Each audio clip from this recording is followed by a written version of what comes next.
오늘 시편 116편은 19절까지 기록되어 있습니다마는 주보에 12절까지 옮겨 놓았습니다.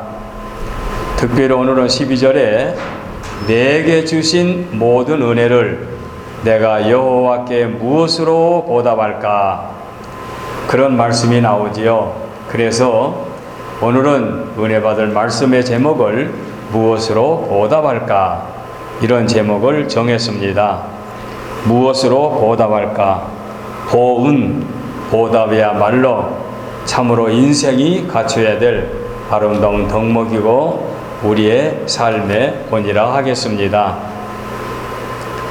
현대인들의 특징을 일본의 심리학 의사인 저자가 책을 썼는데 뭐라 썼는고 하니 철부지 사회라.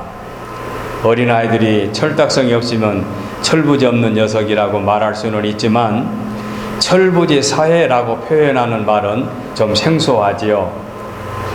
그런데 그 철부지 사회라는 책 부제로 다른 제목으로 성장을 거부하는 사람들이라는 소제목도 붙여놓았습니다.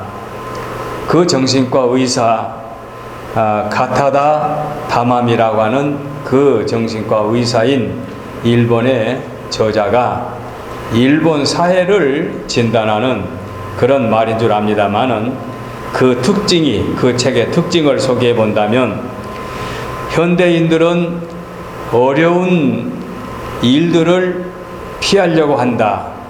즉 현실을 극복하려 하지 않는다. 좀 어려운 일이 생기면 그냥 피해버리고 그리고 쉽게 편한 길로만 가려고 한다. 이해가 되시죠?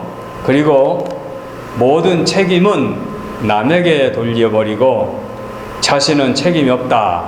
자신은 잘못이 없다. 그리고 모든 책임과 잘못은 타인에게 있다고 하는 것이 특징이다는 것입니다. 그러면서 짜증내고 원망하고 불평하면서 그저 입만 열면 남의 탓만 하는 것이다. 그러니까 현대인들이 이렇게 불평과 불만을 갖고 사는 사회를 가르쳐서 철부지 사회. 이제 그렇게 내용을 들어보면 이해가 되시지요. 그리고 소제목으로 부제목으로 성장을 거부하는 사람들 이해가 되시지요.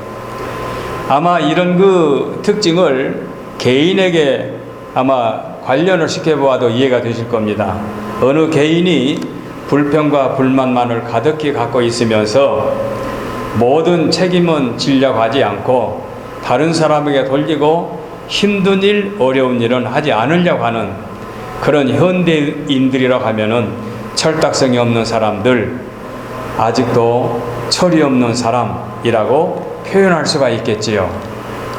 그런데 그 반대로 내가 져야 할 책임을 내가 지고 남을 원망하지 않고 모든 일을 극복하고 참고 인내하며 내가 사랑을 받고 인정을 받고 대접을 받으면 그만큼 나 역시 상대방을 배려해 주고 협력해 주고 섬김의 자세를 갖게 되는 채무자의 마음을 갖고 산다고 하면은 그런 사람은 철없는 철딱성이 없는 사람이 아니라 성숙한 사람이라 하겠지요. 그런 사람으로 사회가 구성되어 있다면 아마 성숙한 사회, 참으로 선진 사회라고 말할 수가 있을 것입니다. 왜 이렇게 먼저 뚱딴지같이 한 저자의 책의 내용을 소개하는고 하니 오늘 그 본문 말씀 마지막 절에 내게 주신 모든 은혜를 내가 여호와께 무엇으로 보답할까? 그 제목을 한번 그 한 절 말씀을 12절 말씀 한번 콩콩 머릿속에 한번 생각해 보세요. 내게 주신 모든 은혜를 나에게 베풀어 주신 모든 은혜를 내가 여호와께 무엇으로 보답할꼬? 내가 받는 것만을 당연히 여기고 주는 것은 만족지 않고 더 큰 것을 달라고만 요구하는 사람이라면은 성숙한 그리스도인이라 말할 수 없겠지요.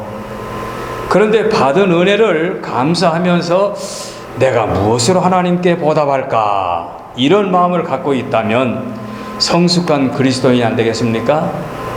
그래서 오늘 우리는 성숙한 그리스도인, 무엇으로 보답할까? 하나님께 받은 은혜를 무엇으로 보답할까? 이렇게 제목만 반복해서 묵상해도 우리 마음에 뭔가 좀 위로가 되고 시원함을 느낄 수 있는 그런 귀한 말씀이 아닐 수 없습니다. 시편 116편은 저자가 누구인지 알 수 없습니다. 오늘 성경에 보게 되면 그 소재가 없기 때문에 저자가 누구인지는 알 수 없는데, 칼빈 주석가는 다른 시편의 내용과 문장을 보게 되면 비슷하기 때문에 다윗의 시편이 아니겠나 이렇게 생각을 한다고 합니다. 또 어떤 학자들은 히스기야가 쓰지 않았을까, 그 신앙적인 히스기야. 또 어떤 분은 귀환기, 포로에서 돌아올 때의 귀환기에 어느 무명 시인이 써가지고 시편에 이렇게 기록되지 않았나라고 생각하는 분도 있다. 그런데 대부분의 학자들이 말하기를 이 시편은 어떤 개인의 감사시로 과거에 어떤 위험에서 구원받은 것을 생각하고 하나님께 감사해서 기록된 시다라고 말을 한다고 합니다. 그런가 하면은 원문을 보게 되면 아람어 풍이 보여지기 때문에 이 시는 후대의 작품이 아닐까라고 생각하는 사람도 있다고 합니다. 하여간 이렇게 성경 116편의 초에 저자가 누군지 표현이 되어 있지 않기 때문에 여러 학자들이 자기 나름대로 이런 말을 하는데, 우리는 그 저자 자체가 중요한 것이 아니라 하나님의 말씀으로 본문을 묵상할 때에 다수의 학자들이 주장하고 생각한 대로, 칼빈이 주장한 대로 다윗의 시가 아닐까. 하여간 이렇게 생각하면서 하나님의 사람, 하나님의 은혜를 받은 사람, 하나님의 사랑을 받은 사람이 내게 주신 모든 은혜를 내가 여호와께 무엇으로 보답할까? 이렇게 보답하고 싶은 심정으로 노래하는 시편의 노래를 우리가 지금 묵상하고 있습니다. 자, 그러면 역시 오늘 또 세 대지로 나눠서 말씀을 드려보겠습니다. 무엇으로 보답할까? 저와 여러분이 하나님께 받은 은혜를 무엇으로 보답할까?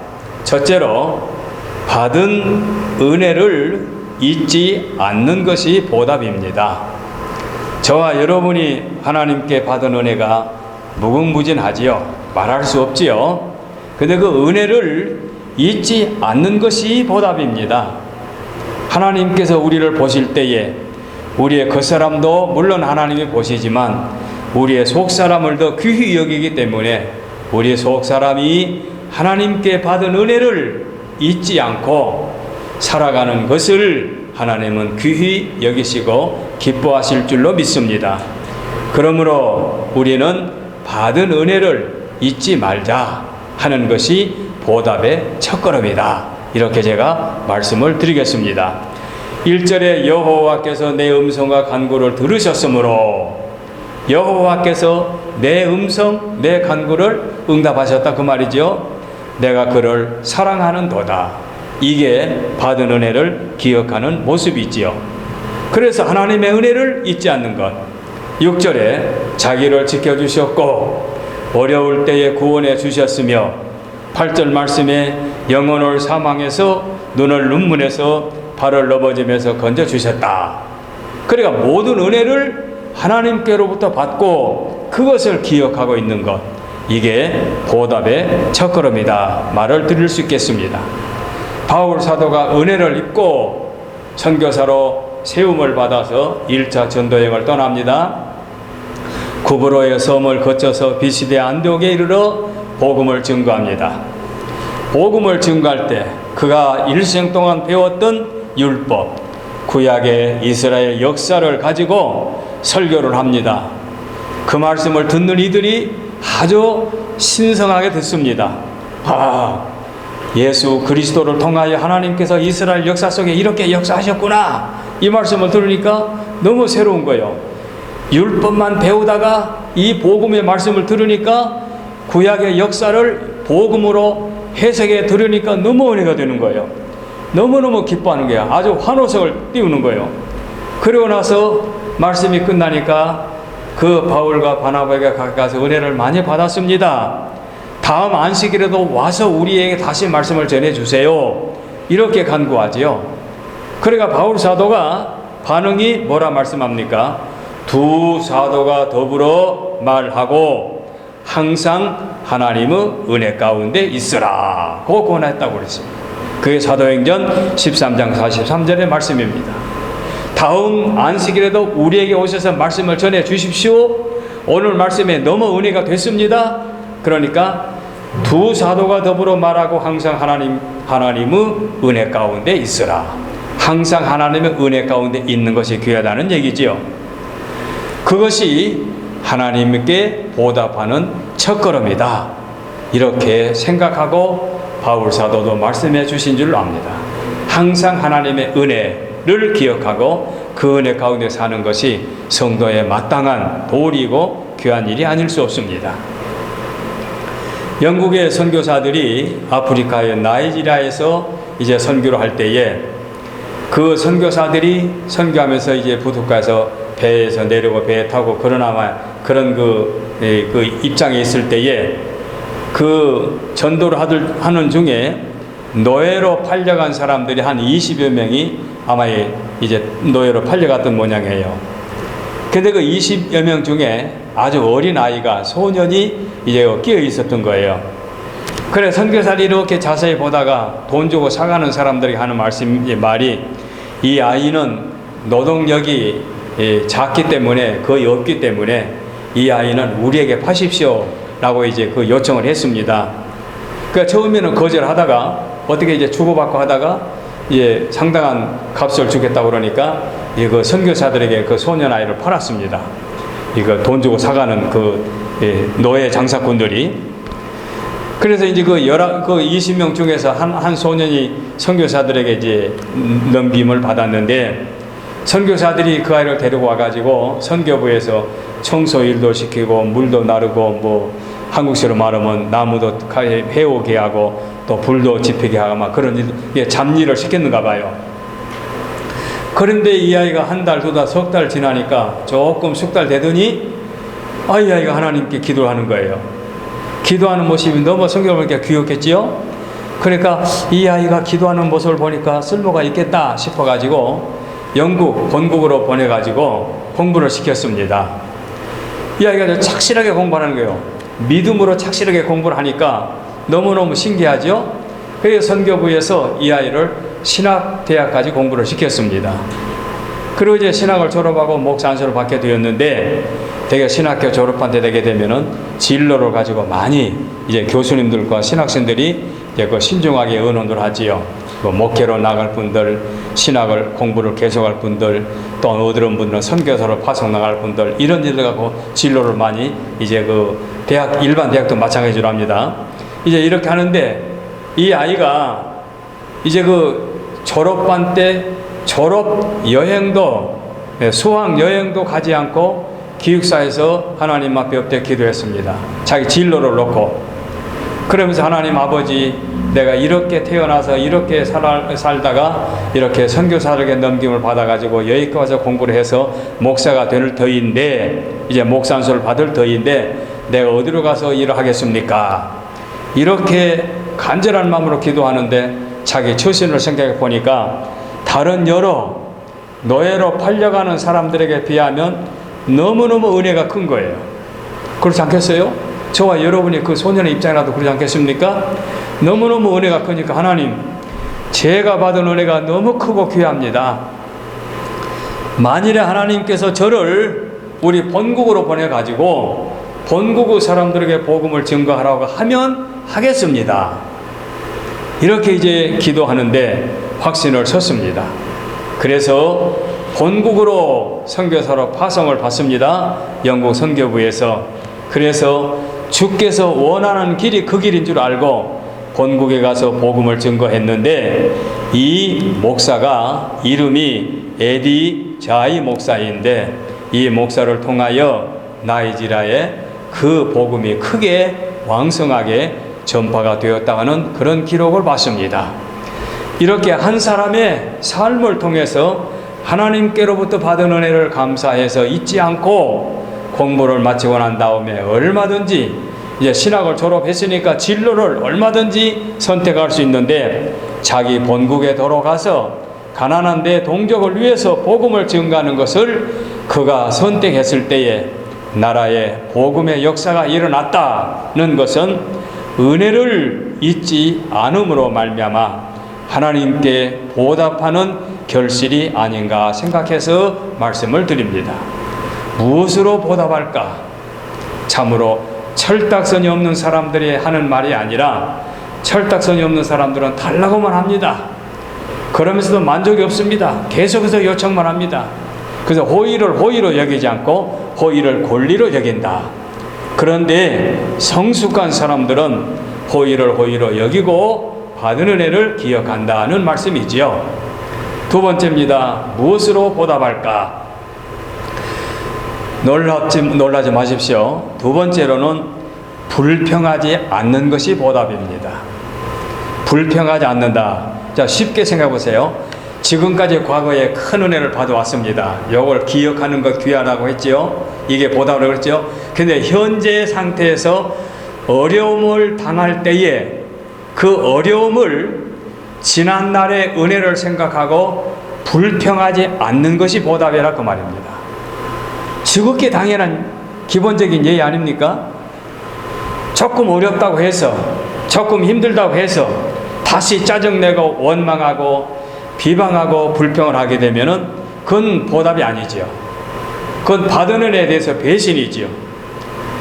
성경에 많은 예를 찾아볼 수 있는데 그 중에서 가장 대표적인 것이 이스라엘 백성들은 하나님의 선택하여 자기 민족으로 세우시고 애굽으로 잠시 보냈다가 큰 민족을 이루셔가지고 애굽에서 이제 약속된 땅으로 다시 불러낼 때의 과정을 우리는 그 모세를 통하여, 출애굽을 통하여, 모세 오경을 통하여 많이 알고 있습니다.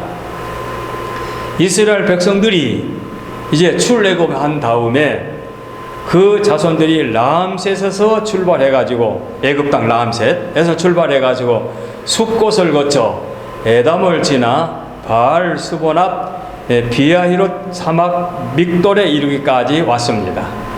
여기에 장막을 쳤습니다. 이제 홍해 건너가기 전입니다. 그런데 모세가 이끌어서 여기까지 온 민족은 장정이 60만, 거기다가 어린아이들, 노약자들, 여인들까지 포함하게 되면 아마 60만이 몇백만이 될는지도 모르겠습니다. 하여간 장정이 60만이니까요. 그 민족이 이동하기 때문에 얼마나 힘들겠습니까? 당장에 불편한 게 얼마나 많겠습니까? 그런데 그 바로 왕이 보내놓고 난 다음에 그 10가지 죽을 재앙을 어찌하지 못하고 굴복해서 보내놓고 난 다음에 다시 또 추격에 가지요. 잡아 끌어다가 또 종살이 하려고. 이때의 출애굽기 14장에 있는 말씀 보게 되면 이스라엘 백성들이 이렇게 말합니다. 그들이 또 모세에게 이르되 애굽에 매장제가 없어서 당신이 우리를 이끌어내어 이 광야에서 죽게 하느냐? 어찌하여 당신이 우리를 애굽에서 이끌어내어 우리에게 이같이 하느냐? 이게 무슨 말입니까? 원망의 표현이지요. 그대로 좀 넘어가서 애굽 사람들을 섬기는 것이 광야에서 죽은 것보다 낫겠다. 이스라엘 백성들이 한 말입니다. 애굽에서 10가지 재앙을 목격했어요. 하나님의 능력으로 나왔어요. 그 은혜를 망각해버리고 지금 바로 왕이 군대를 이끌고 와서 자기들을 다시 잡아가겠다고 하고 홍해는 막혀 있는데 그 상황에서 모세를 원망하는 거예요. 이게 이스라엘 백성들의 첫 번째 원망이라 할 수 있습니다. 애굽에서 고통당할 때에 하나님께 부르짖었고 응답해서 모세를 하나님이 보내주셨고 모세를 통하여 10가지 재앙을 거쳐서 여기까지 왔습니다. 자기들은 장자도 죽지 않았습니다. 그런데 그 홍해 앞에서 그 바로 왕의 군대가 축이고 온다는 말을 듣고 이렇게 원망합니다. 그리고 출애굽기 15장 22절 이하에 홍해가 갈라져서 쫓기던 이스라엘 자손들이 극적으로 살아나고 이어서 뒤쫓아온 애국 군대가 홍해 바다 속에 수장이 되은 놀라운 기적을 다시 보게 되지요. 자, 그리고 난 다음에 수르 광야에 3일 동안 물을 마시지 못하고 목말라 고통당할 때 또 모세에게 향하여 원망을 합니다. 원망은 계속되지요. 그런데 더 넘어가서 한 2년쯤 지나서 이제 시내산에서 계명도 받은 다음에 이제 가나안 땅을 목전에 두고 있는데 12 정탐꾼을 보내지요. 12 정탐꾼이 40일 동안 가나안 땅을 가서 그 이스라엘 땅을 가서 이제 정탐하고 돌아왔습니다. 보고를 하지요. 10명과 2명으로 딱 분리가 되지요. 10명이 보고하면서 거기 사는 사람들은 잘 살더라. 거기 사는 사람들은 기골이 장대하고 성도 견고하고 먹을 것도 풍성하고 이 포도송이 하나를 봐라. 이렇게 엄청나게 아주 튼실하지 않느냐. 그러면서 우리는 그들 앞에 메뚜기 같더라. 이렇게 갔다 와서 보고를 합니다. 물론 그 여호수아와 갈렙의 보고는 좀 다른 거 여러분 아시니까 생략합니다. 그러면서 자기들은 메뚜기와 같다고 하면서 실망하고 그 가나안 땅에 들어가는 것을 포기합니다. 그러니까 그 10사람을 비롯한 이스라엘 백성들이 또 원망을 합니다. 모세를 돌로 쳐 죽이려고 합니다. 그야말로 그들은 잘 살고 우리와 상대가 안 되는데 우리가 어찌 거기 가서 감히 그 땅에 가서 점령할 수 있겠느냐. 못하겠다 이거지요. 그러니까 그들은 원망합니다. 그 원망의 결과가 무엇인가? 하나님께서 그들 40일 동안을 40년으로 잡아가지고 광야에서 유리 방황하게 하고 장정들은 광야에서 죽고 광야에서 태어난 사람들이 40년 후에 성인이 되어서 가나안 땅에 입성할 것을 거기서 하나님께서 선포하시지요. 원망의 결과가 40년이라는 광야의 고통의 삶을 살게 하셨고 장정들이 거기도 죽음을 당하게 되었다는 사실은 원망의 결과이지요. 이렇게 원망하는 모습을 볼 때에 참으로 원망이 얼마나 무서운가 하는 것을 우리는 볼 수가 있습니다. 우리의 일상생활 속에서 고맙습니다 하는 삶과 그 원망으로 타인에게 책임을 전가하는 삶은 하늘과 땅만큼 차이가 다릅니다. 생각이 다릅니다. 그래서 모든 사람들이 고맙습니다, 감사합니다 하는 삶과 상대방에게 원망과 비난과 모든 허물을 돌리는 삶과는 전혀 같지 않기 때문에 무엇으로 보답할까 하는 것을 한 구절 읽고 지나갈 것이 아니라 우리 마음속에 영의 양식으로 새겨드려야 할 것입니다. 얼마나 이스라엘 백성들의 원망이 심했으면은 바울 사도가 고린도전서 10장 10절 11절 말씀에 그들 가운데 어떤 사람들이 원망하다가 멸망시키는 자에게 멸망하였나니 너희는 그들과 같이 원망하지 말라. 그들에게 일어난 일은 말세에 만난 우리를 깨우치기 위하여 기록되었느니라 하고 바울 사도가 경고하고 있습니다. 불평, 불만, 이것은 멸망받을 자에게나 해당되는 말이지 하나님의 백성들에게는 해당되지 않는 거지요. 그래서 이렇게 성경은 원망하지 말라고 말씀하고 있습니다. 제가 들은 글을 보니까 좋은 말 했어요. 불평과 불만을 비유할 때에 그 불평과 불만은 꼭꼭 결박시키는 밧줄과 같다, 이렇게 묘사를 했더라고요. 밧줄과 같다.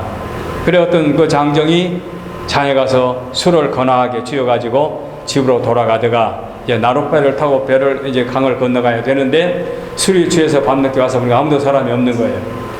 그러니까 이제 자기가 노를 젓고 이제 강을 건너가고 늘 다니던 길이니까 노를 젓고 이제 노를 젓는데 신바람 나게 노를 젓습니다.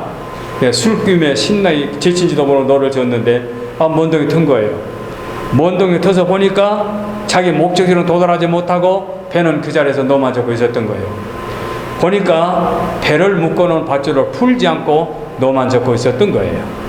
그러니 배가 한 발짝이라도 떠날 수가 있겠습니까?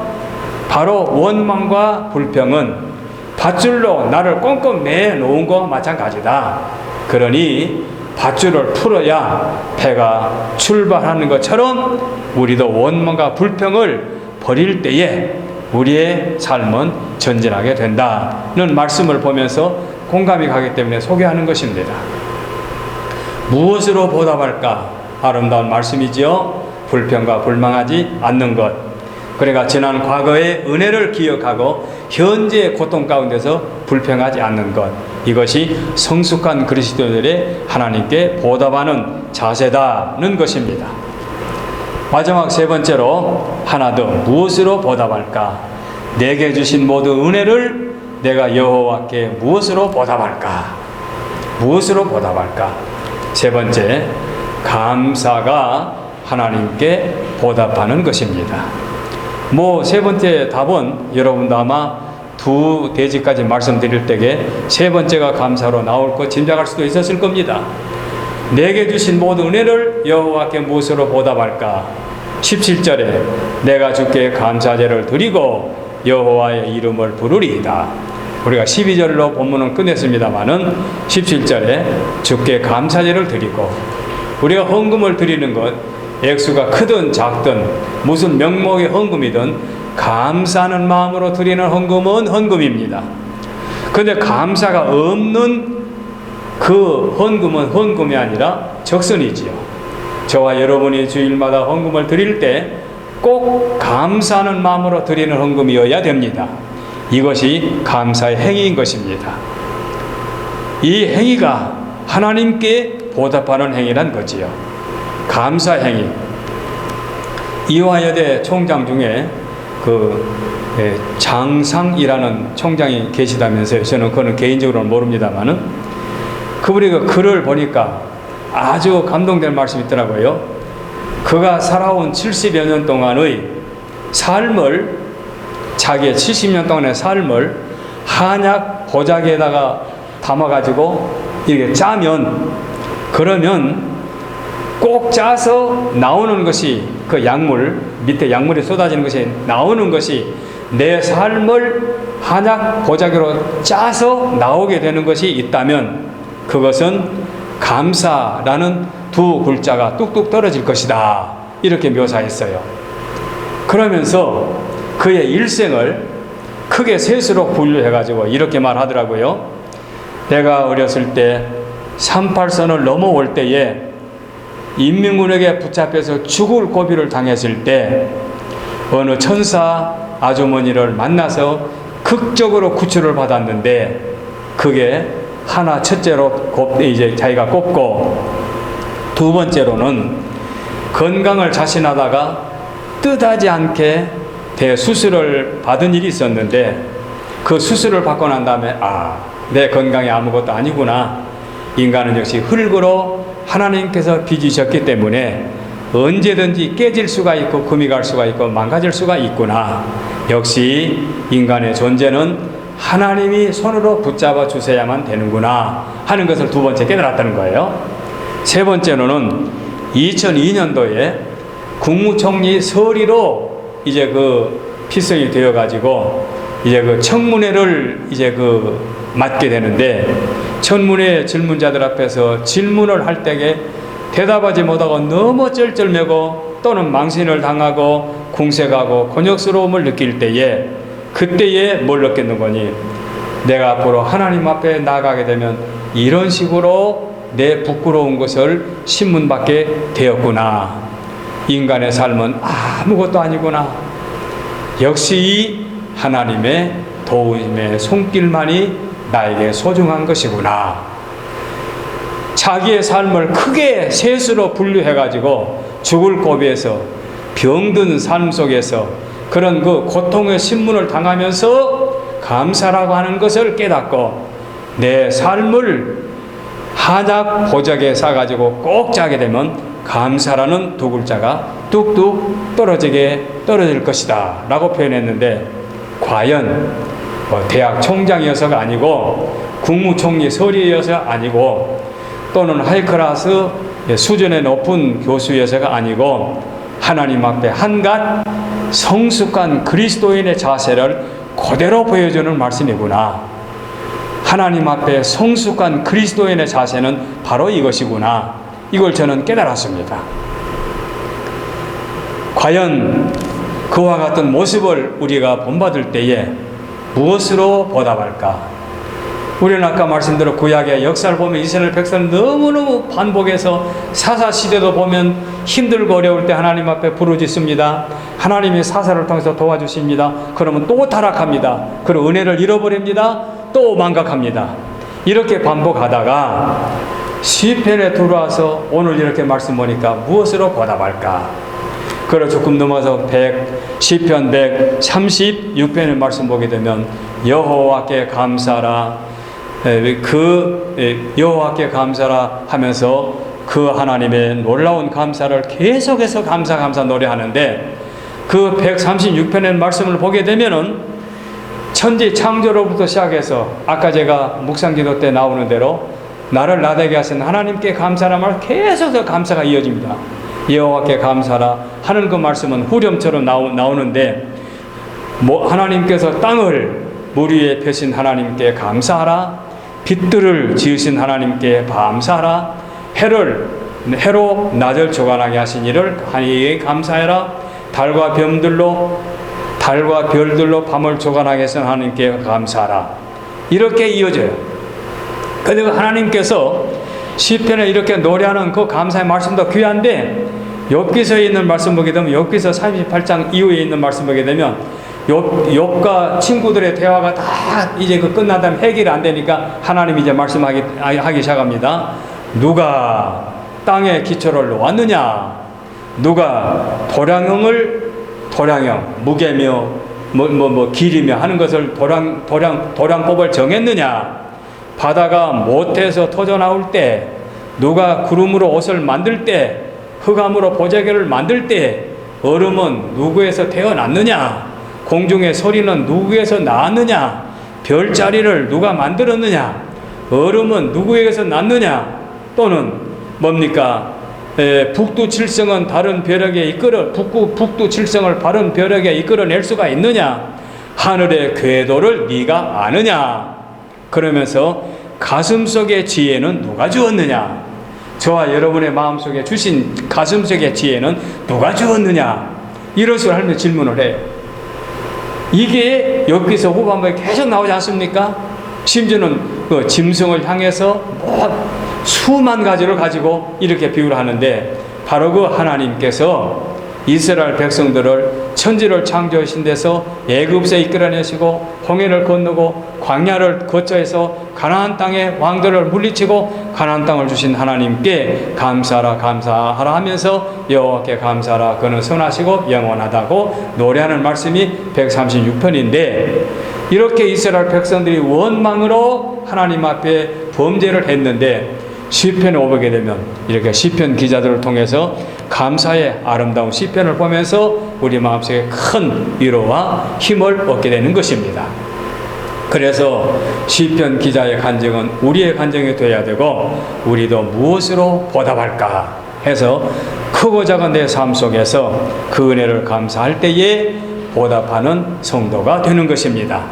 이스라엘 백성들의 3대 종교 아시죠? 유월절, 그 다음에 초실절, 장막절. 유월절은 여러분 이스라엘이 애굽에서 나올 때에 하나님의 도우심을 감사해서 드리는 감사 해방절이고, 초실절은 맥주절, 봄에 곡식을 거둬들이고 우리로 말하면 맥주 감사절. 그 다음에 초막절, 그 가을에 또 감사절. 그러니까 3대 절기가 다 몽땅 하나님께 감사지요. 그래서 우리 기독교는 감사의 종교입니다. 다른 종교는 감사라는 절기가 없어요. 다른 종교는 내가 수행하고, 내가 도를 닦고, 내가 노력하고, 내가 성숙한 인간이 돼서 내 인격 형성을 내가 하기 때문에 감사라는 거 없어요. 신 앞에 감사는 없어요. 신에게 달래는 예물을 드리지만 감사 예물이 아닙니다. 그러나 우리는 감사 예물을 드린 겁니다. 이게 기독교의 특징입니다. 그래서 우리는 무엇으로 보답할까? 신앙의 기초가 감사입니다. 봉사하는 것도 감사하는 마음으로 봉사할 때에 그 봉사는 결실을 맺게 됩니다. 찬송도 감사하는 마음으로 찬송할 때에 은혜가 되게 되는 거지요. 그래서 빌립보서 4장 6절에 너희 구할 것을 감사함으로 하나님께 아뢰라 이렇게 말씀하고 있습니다. 그래서 받은 은혜를 감사하면서 살아가는 것이 무엇으로 보답할까 하는 보답의 세 번째 대지인 것을 기억하시고 여러분 앞으로 우리 남은 삶을 받은 은혜 기억하고 원망과 불평하지 않고 저 부정적인 생각을 긍정적인 생각으로 바꾸어 감사하는 삶을 살아가는 성숙한 그리스도인이 될 때에 틀림없이 우리의 결과는 달라질 것입니다. 그 다른 결과의 축복을 마음껏 누리시기를 바라서 오늘 이 귀한 말씀을 드렸습니다. 기도하겠습니다.